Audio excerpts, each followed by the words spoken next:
How can God? Doesn't make sense. You're right. So here, Jesus went a little further and fell on his face and prayed, saying, "Oh my Father, if it is possible, let this cup You're pass reading from me." Matthew. Yeah, I am Just Matthew. before he died. Okay. Before he got on the cross. Okay. They were crucifying. Okay. That's why he had to pray. So, but he was So not. when you- So wait. So if he was God on earth, how can God pray to God? You see, in this video and in many others, there's a fundamental error, which is the error of the wrong premise. And it goes thus: if your premise is wrong, your conclusion will be wrong. So the logic of this argument, the premise of this argument goes thus: God cannot pray, Jesus prayed, therefore Jesus is not God. But is it true though? I'm going to prove to you both in the Quran and in the Bible that that is far from the truth. I want to start with Hebrews chapter 1 from verse 8. I want you to follow me closely.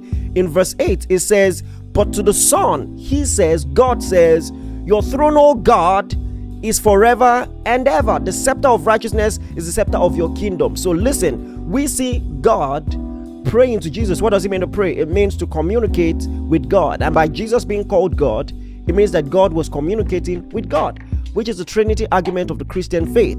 All right. And so here we see God communicating with God. So can God pray? Emphatically so. And in the Quran, in three texts, chapter 2 verse 157, 33 verse 56, 33 verse 43, it tells you that Allah prays. And you know, in the English translation, it may use some other word besides pray, but the Arabic actually says salat or salawat, which is actually to pray. I'll read the last one, 33 verse 43. It says, "Here it is Allah who prays for you, and to the angels too, to bring you forth out of darkness into light, for he is merciful to the believers." So the Christian faith simply says this, that God is one God in three persons, co-equal and co-eternal, and God sent his Son into the world. And just because he's in the world doesn't mean he loses his ability to communicate, which is what we call prayer.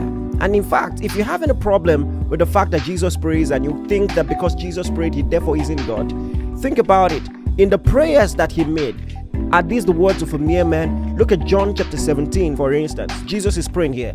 And in verse 1, it says, "Father, the hour has come, glorify your Son, that your Son may glorify you." What man would dare pray like this? In verse 2, he says, "As you have given him authority over all flesh." Authority over all flesh. Even in the Quran, only God has authority over all flesh. And not just that, that he should give eternal life to as many as you have given to him. So he has the right to give eternal life to everyone who believes in him. Only God can do this. Jesus is God and Jesus prays to God. Both are true. I hope that blessed you. Share with someone. All right, so many people have been